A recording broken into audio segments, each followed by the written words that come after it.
Assalamualaikum warahmatullahi wabarakatuh. Alhamdulillahirabbil alamin.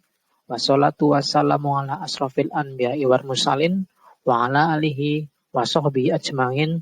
Amma ba'du. Bagaimana kabarnya anak-anakku semuanya?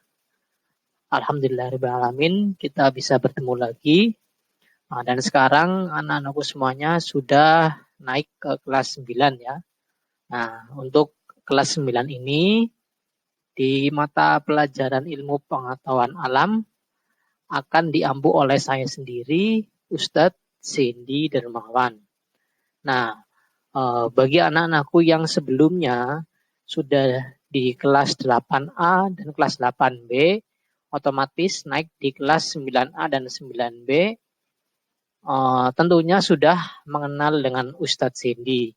Nah, tetapi untuk dua kelas yang lainnya, ada kelas 9C ya dan kelas 9D, belum pernah bertemu dengan Ustadz Zendi. Nah, untuk pertemuan kali ini kita akan melaksanakan perkenalan terlebih dahulu ya, dan juga peraturan pembelajaran dan kontrak belajar.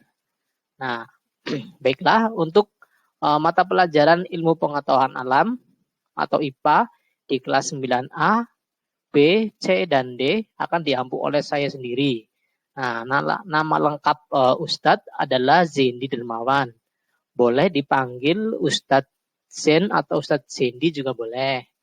Kemudian alamat saya di Karanglewas ya. Kemudian latar belakang pendidikan Ustadz yaitu S1 Pendidikan Biologi Universitas Muhammadiyah Surakarta. Kemudian melanjutkan di S2 Pendidikan Sains Universitas 11 Maret.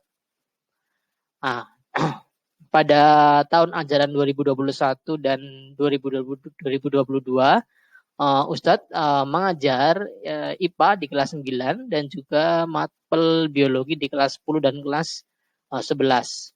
Oke. Kemudian di sini ada nomor WA Ustadz. Silakan untuk anak-anakku semuanya boleh disimpan ya, boleh di-save. Jika nanti sewaktu-waktu membutuhkan bisa menanyakan mengenai mata pelajaran dan mungkin bisa bertanya-tanya juga mengenai sains dan lain sebagainya ya.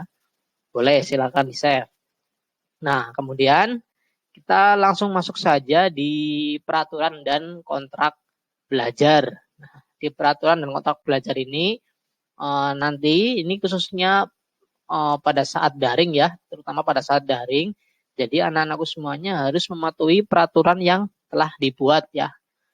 Begitupun dengan kontrak belajarnya. Nah, jadi yang pertama, santri dapat mengakses materi pada pukul 7 pagi sampai dengan pukul 16 atau jam 4 sore. Nah, jadi nanti anak-anakku semuanya silakan bisa mengakses mata pelajaran IPA di waktu pukul 7 pagi sampai dengan pukul 4. Nah, jikalau memang ada berhalangan atau mungkin HP-nya dibawa orang tua ya, atau mungkin bisanya waktunya malam hari, tidak masalah. Yang penting nanti anak-anakku semuanya jika ada terkendala waktu dan lain sebagainya bisa langsung menghubungi ke Ustadz. Nah, kemudian yang kedua adalah santri wajib mengisi daftar hadir. Nah, untuk daftar hadirnya nanti silakan di Google Form itu sudah ada ya daftar hadirnya, nanti bisa diisi.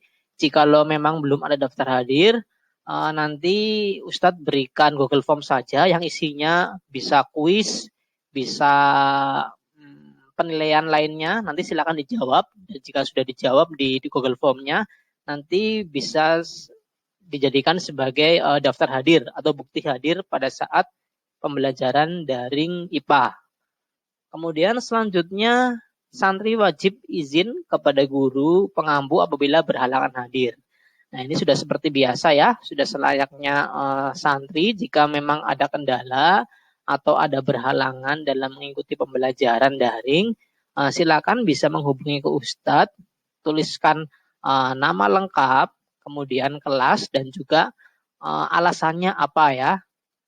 Bisa langsung di WA ke Ustadz saja jika memang berhalangan hadir dalam pembelajaran IPA daring. Nah, kemudian yang keempat, santri wajib mengerjakan semua tugas. Nah, ini sudah menjadi kewajiban santri untuk mengerjakan semua tugas-tugas yang Ustadz berikan. Bisa ulangan, bisa kuis ya, ataupun soal-soal yang lainnya. Nah, tugas ini nantinya akan sebagai tambahan nilai tentunya di akhir semester nanti ya. Kemudian yang kelima adalah santri wajib mengikuti penilaian harian.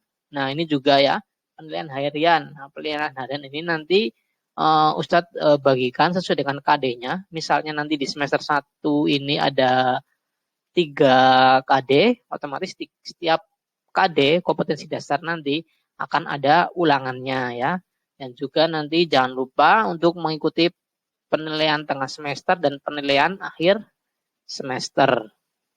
Nah, kemudian yang terakhir adalah santri dapat bertanya kepada guru mapel melalui WA. Nah, ini nanti kalau anak-anakku semuanya ada kendala ataupun kesulitan dalam belajar IPA, mungkin ada yang perlu ditanyakan atau mengalami kebingungan atau susah atau kurang paham dalam mempelajari IPA, silakan di WA saja ke Ustadz ya. Nomor WA-nya sudah saya bagikan di awal tadi. Nanti insya Allah di akhir video ini juga akan ada nomor WA Ustadz. Silakan dicatat, di save, kemudian nanti bisa ditanyakan hal-hal yang berkaitan dengan pelajaran IPA.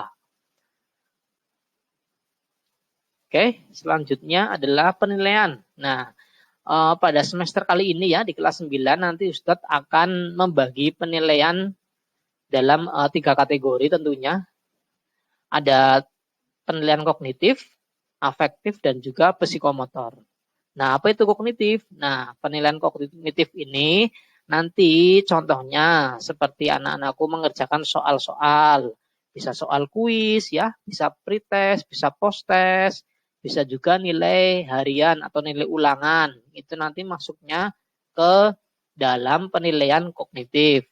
Kemudian ada lagi penilaian afektif. Nah, penilaian afektif ini adalah penilaian keaktifan siswa di kelas ya.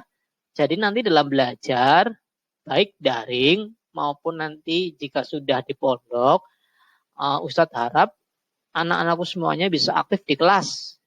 Nah, misalnya ketika nanti Ustadz berikan soal, nah anak-anakku semuanya harus aktif maju ke depan kelas, misalnya mengerjakan soal di depan. Ataupun menjawab pertanyaan-pertanyaan yang Ustadz berikan, baik di pembelajaran daring maupun di pembelajaran luring di kelas besok ya. Nah, kemudian penilaian yang ketiga ini adalah penilaian psikomotor atau penilaian keterampilan. Nah, jadi dalam belajar IPA seperti di pertemuan atau di kelas sebelumnya ya, di kelas 8 kan sudah pernah kita melaksanakan praktikum ya. Nah, jadi nilai psikomotor ini adalah nilai keterampilan ketika anak-anakku semuanya melaksanakan kegiatan praktikum ya, baik praktikum di laboratorium maupun praktikum di luar laboratorium. Nah, misalnya ketika menggunakan mikroskop, anak-anakku semuanya harus bisa ya, harus memiliki keterampilan dalam menggunakan mikroskop. Misalnya menyiapkan preparatnya, kemudian bagaimana cara mengamati di mikroskop yang benar. Nah, itu anak-anakku semuanya harus bisa menguasai. Nah, nanti ini juga akan menjadi nilai ya, nilai psikomotor dari anak-anakku semuanya. Nah, jadi nanti ketiga-tiganya ini baik kognitif, afektif, dan juga psikomotor harus dipenuhi oleh anak-anakku semuanya dalam pembelajaran IPA ini ya. Jadi misalnya nilai kognitifnya ini tidak begitu baik ya, bisa dibantu oleh nilai afektif dan psikomotor. Begitupun sebaliknya. Oke, sampai sini. Kemudian selanjutnya adalah bahan ajar atau buku yang kita gunakan dalam melaksanakan pembelajaran IPA. Nah, bukunya nanti anak-anakku semuanya akan mendapatkan buku IPA atau buku PR dari penerbit Intan Pariwara ya. Dan juga nanti jika nanti anak-anakku semuanya sudah berangkat ke pondok, bisa meminjam buku siswa ya, buku siswa dari Kemendikbud yang ada di perpustakaan. Itu juga bisa dijadikan sebagai rujukan kita dalam belajar IPA di kelas 9. Nah, kemudian setelah bahan ajar, kita masuk ke materi ya. Materi IPA. Materi apa saja sih yang nanti akan dipelajari selama kurang lebih 1 tahun ya, di semester 1 dan semester 2. Nah, di materi yang pertama di bab 1 ini nanti anak-anakku semuanya akan belajar mengenai sistem reproduksi manusia. Nah, di bab 1 ini nanti ada sistem reproduksi manusia. Nanti kita akan belajar fungsi dari reproduksi manusia, ada bagian-bagian atau organnya ya. Kita belajar struktur anatomi dari sistem reproduksi manusia. Kemudian ada mungkin kelainan ya, kelainan dan bagaimana cara menjaga kesehatan sistem reproduksi manusia. Kemudian di bab kedua ini ada sistem perkembangbiakan tumbuhan dan hewan. Kemudian bab 3 ada pewarisan sifat dalam pemuliaan dan keberlangsungan hidup makhluk hidup. Nah, di pewarisan sifat ini nanti akan berkaitan dengan sifat genetik makhluk hidup ya, dan bagaimana cara kita dalam memuliakan makhluk hidup.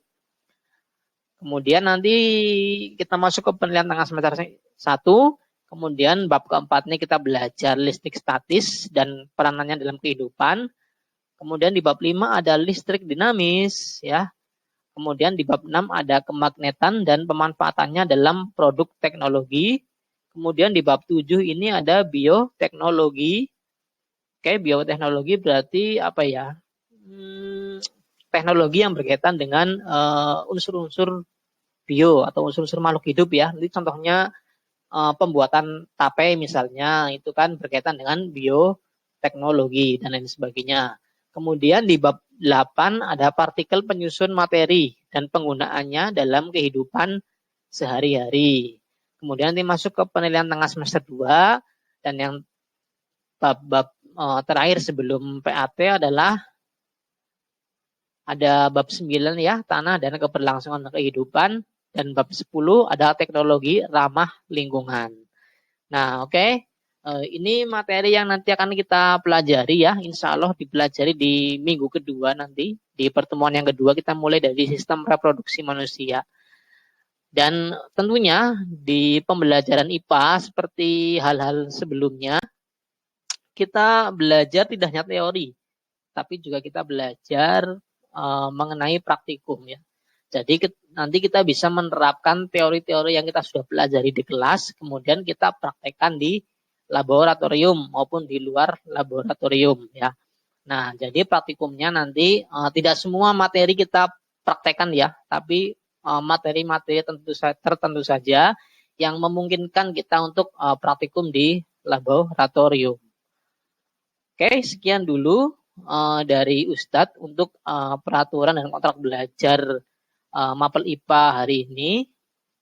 Oke, ini saya tuliskan lagi nomor WA-nya ya di sini ya, nomornya Ustadz Zendi. Silakan ditulis, dicatat ya, di save di HP masing-masing. Jadi nanti ketika minggu depan sudah mulai pembelajaran IPA daring, ada hal-hal yang sulit, ada hal-hal yang mungkin belum bisa dipahami, bisa langsung di WA saja ke Ustadz Zendi. Atau misalnya mau telepon juga boleh, tapi kalau telepon mungkin sore gitu ya, sore atau malam habis maghrib juga tidak apa-apa, bisa menanyakan langsung mengenai materi yang kita sedang pelajari. Oke, begitu anak-anakku semuanya. Untuk pertemuan daring yang pertama ini saya cukupkan dulu ya. Untuk pembelajarannya kita mulai di pertemuan yang kedua nanti. Mohon dipelajari di bab pertama yaitu sistem reproduksi manusia. Akhirul kalam, kurang lebihnya Ustadz mohon maaf. Wabillahi taufiq wal hidayah. Wassalamualaikum warahmatullahi wabarakatuh.